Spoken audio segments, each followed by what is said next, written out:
처음에는 뭐 대장동의 설계자다라고 이야기를 하면서 지금은 이 백현동 해명자에 머무른 정치인이다. 반갑습니다. 김영은 TV입니다.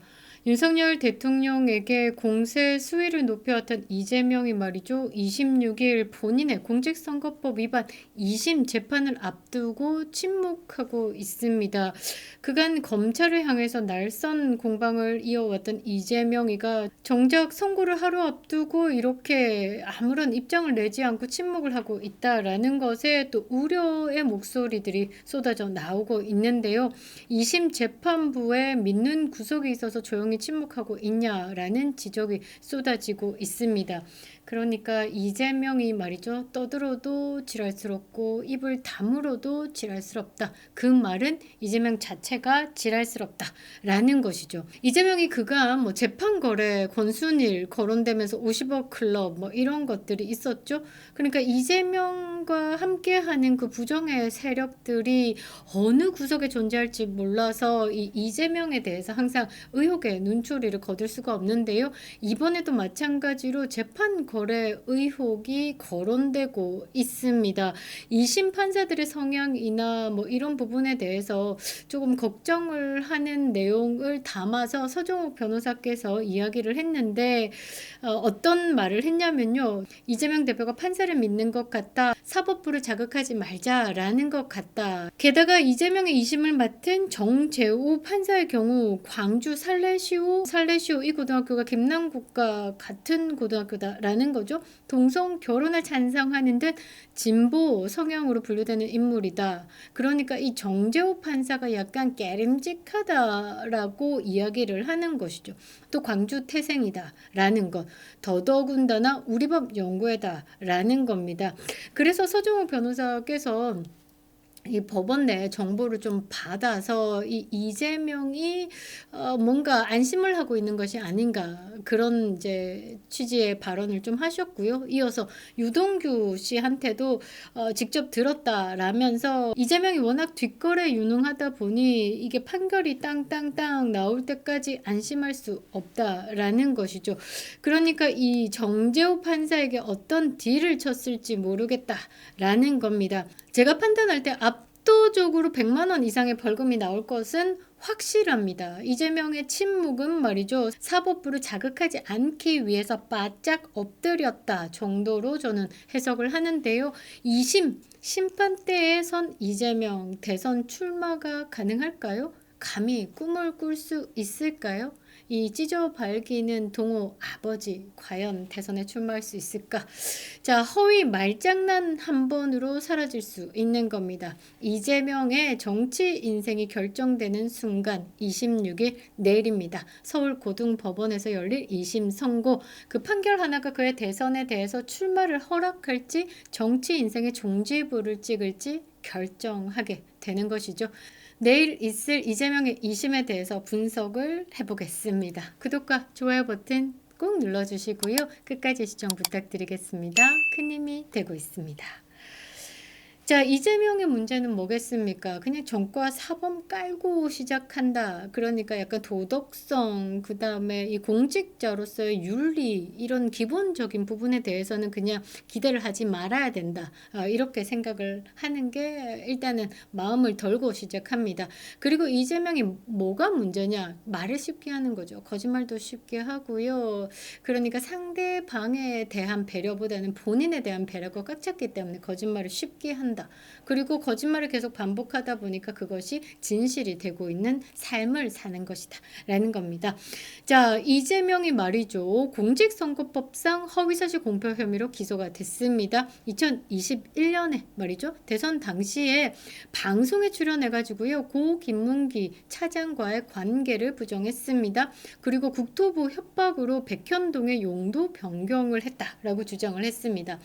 자, 이재명이가 말이죠. 이제 생방송에 굉장히 노이로제 반응을 보이죠. 그 생방송에서 했던 발언들 때문에 다 재판대에 서고 있습니다. 그러니까 이 생방송에 대한 노이로제가 있다라는 것이죠. 이재명이 만일에 최고 정점의 권력을 가진다라고 하면 세상에 생방송 없앨 수도 있습니다. 이재명이 다 찢어 밝힐 수 있다라는 거죠. 자, 법원은 이렇게 말한 이 고 김문기 차장을 모른다. 그리고 이 백현동의 용도 변경은 국토부의 협박으로 이루어진 것이다. 라고 한 말을 허위로 봤다라는 겁니다. 1심에서는요, 징역 1년, 집행유예 2년을, 즉 피선고권 박탈형을 선고받았습니다.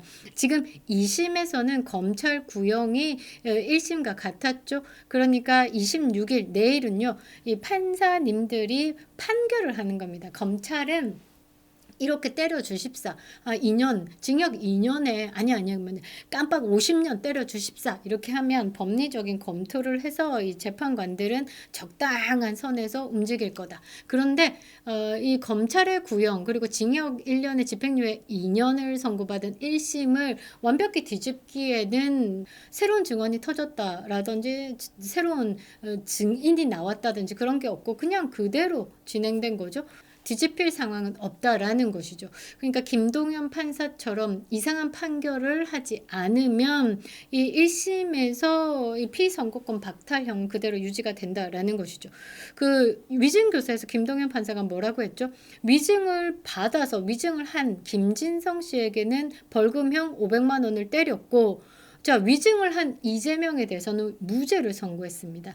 그러니까 이 이재명의 맞춤형으로 법리를 해석하고 판결문을 쓰고 거꾸로 이렇게 법리를 해석했다라고 볼 수 있는 거죠. 이번에 그 김동연 판사 같은 내용이 없다라고 하면 그냥 피선고권 박탈형으로 끝나게 되는 겁니다.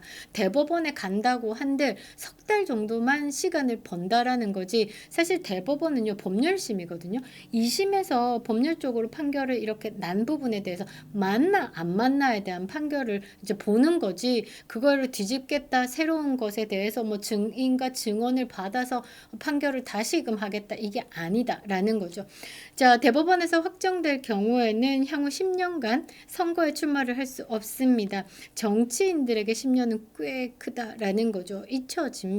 김무성이의 공백, 이 다시 컴백한다라는 게 굉장히 힘들죠. 그래서 마포 포럼의 뒷방 영감이 돼버렸습니다. 그런 것처럼 이 정치인에게는 1년도 사실 큰 거죠. 그거를 못 참고 궁둥이 들썩들썩 기어 나오는 게 누구? 이 이준석과 한동훈이다라는 겁니다. 그래서 이재명은요, 이 10년에 대한 피선거권 박탈형을 받으면 그냥 끝난다라고 봐야 되겠죠. 그리고 이 지금 8개 사건에 12개 혐의에 5개의 재판, 이제 하나의 재판을 가지고 피선거권 박탈, 그 다음은 줄줄이 떼줄이 그냥 뭐 다 그냥 징역형 떨어진다라고 보시면 됩니다. 왜? 방탄복을 벗었기 때문에 검찰이고 사법부고 이재명을 그냥 일반인 과 같은 선상에서 해석을 하죠.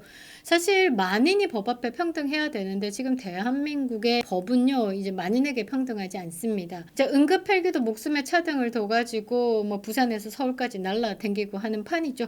그러니까 이재명의 방탄이 얼마나 중요한가를 알 수 있는 겁니다. 그래서 이재명이 이 방탄복을 벗지 않으려고 발악을 하는 겁니다. 이 선거법 위반에서 방탄복을 벗으면 그 뒤의 일들을 감당 못하기 때문이죠. 자, 지금 현재 2심의 핵심 쟁점은 그렇습니다. 김문기와 관련돼서 골프 사진은 조작이다라고 했던 발언, 그 다음에 백현동 관련돼서 국토부의 협박 발언, 이 허위성에 대한 여부다라는 거죠. 이재명 유죄가 확정되면요, 이 이재명 개인이 낸 기탁금 3억 포함돼가지고 대선에서 보전받았던 431억까지 보태어서 총 434억을 반환해야 됩니다. 민주당의 당사가 405억 정도, 그 다음에 이제 보유금액이 한 410억 정도 그렇게 예상을 하고 있죠. 그러니까 그것 중에 뭐 정리를 해야 되는 거죠. 현금을 다 낼 수는 없다. 현금을 다 내면 이제 보좌진들, 거기에 있는 당사 직원들 이제 월급이 안 나가니까, 그렇다고 당사를 팔려고 하니 문제가 있고, 문재인 정권 때 이 담보대출 자체도 굉장히 막았기 때문에 이 400억짜리 건물을 담보로 돈을 얼마를 대출받을 수 있을지도 이제 의문이다라는 거죠. 그러니까 민주당은요, 이재명을 보유한 대가를 톡톡히 치른다라는 겁니다. 자, 이재명에 대한 분석 들어갑니다. 사실 허위 발언은 유죄인 거죠. 그러니까 법을 위반한 사람입니다. 깜빵 가야 되는 거고, 징역형 가야 되는 거고, 이 정가 사범에서 별 하나 더 달아야 되는 겁니다. 진실이 출마를 막는다라는 말이죠. 자, 이재명이가요 수차례 방송과 공식 석상에서 국민을 향해서 거짓말을 밥 먹듯이 했습니다. 몰랐다라고 한 김문기, 이미 골프 사진, 그 다음에 업무 이메일, 그 다음에 이 자녀들에게 남긴 동영상 등등 수차례 접촉이 입증이 됐습니다. 그리고 고 김문기 씨가요 경기도의 대장동 관련된 업무를 하기 전에 이 이재명의 변호사 시절부터 관계가 있었다라는 것, 고 김문기 씨의 전화번호 핸드폰에는 이재명 경기도지사가 아니라 이재명 변호사로 등록이 되어 있었다라는 겁니다. 그러니까 꽤 오랜 시간 동안 안면을 튼 사이다라는 것을 예상할 수 있는 거죠. 그리고 국토부의 협박 발언. 이거는 백현동이죠. 이거는 대장동 게이트보다 조금 규모가 작긴 하죠. 1,000억 원대의 문제고 대장동은 1조 원을 상회하는 금액이기 때문에 그래서 이 백현동 건도 당시 공문과 실무자 증언이 오히려 성남시가 주도했다라는 것을 보여주는 정황적 증거들을 검찰이 확보했다라는 거죠. 그럼에도 불구하고 이재명이가 정치를 계속 하겠다라고 하는 겁니다. 묻지 않을 수가 없는 거죠. 허위로 선거를 치른 자가 국민의 지도자가 되겠다라고 하는 게 가당키나 하냐라는 거죠. 일단 윤석열 대통령의 탄핵과 맞물린 시간 싸움에서 이 패자 이재명은 확실해 보입니다. 이재명의 사법 리스크는 사실 윤석열 대통령 탄핵 심판과도 정치적 타이밍이 맞물려 있었죠. 이재명이 문형배를 막 들들 볶아가지고 본인의 그 2심 재판 앞에 윤석열 대통령에 대한 탄핵 심판을 때리려고 했었죠. 그런데 내부적으로 지금 취합이 되지 않고 있는 것, 문형배의 심한 억울로 인해 가지고 내부에서 반발이 나오는 거죠. 일단 헌법재판소가요, 이 윤석열의 시간입니다. 이 이재명의 2심 판결보다 더 후에 진행된다라는 것이죠. 이미 3월은 끝났습니다. 4월 초에 탄핵의 기각, 각하, 우리가 가장 바라는 건 기각이죠. 각하는 이 탄핵 소추에 대한 내용 자체가 성립이 되지 않으니까 다시 돌려보내면 다시 올 수 있습니다. 근데 기각 자체는 이게 데미지가 더 크다라는 거죠. 자, 인용이 됐다라고 해도 4월 초에 인용이 됐다라고 해도 대선은 60일이니까 6월 초에 대선이 확정이 되는 겁니다. 그런데 이재명이 대선을 나갈 수 있느냐? 이게 사실 핵심 변수죠. 이재명은 최대한 재판을 지연해 보려고 하는 거고, 그러니까 대법원 판결을 지연해 보려고 하는 거고, 검찰은 신속한 대법원 확정을 위해서 압박을 할 거고, 그렇게 싸움이 되는 거겠죠. 한 가지는 분명합니다. 뭐 탄핵 인용 기각 각하 뭐 다 떠나서 결국은 진실이 올라온다라는 거죠. 이 이재명이 말한 거짓은 판결문에 박힌다라는 겁니다. 그래서 이재명이 뭐 시간 싸움에서 어떻고 법원을 구워 삼고 한들 국민에게 완벽히 외면을 받는다라는 거죠. 한때는 뭐 대장동의 설계자다라고 이야기를 하면서 지금은 이 백현동 해명자에 머무른 정치인이다. 거짓말로 시작한 길이 결국은 진실의 법정에서 끝을 맺는다라는 거죠. 대선 출마요? 욕심도 과하십니다. 먼저 법정에서 말이죠. 당신의 말은 진실부터 규명하기 바랍니다. 국민의 상식과 정의를 지키기 위해 끝까지 최선을 다하겠습니다. 그립다 윤석열, 김영윤 TV였습니다.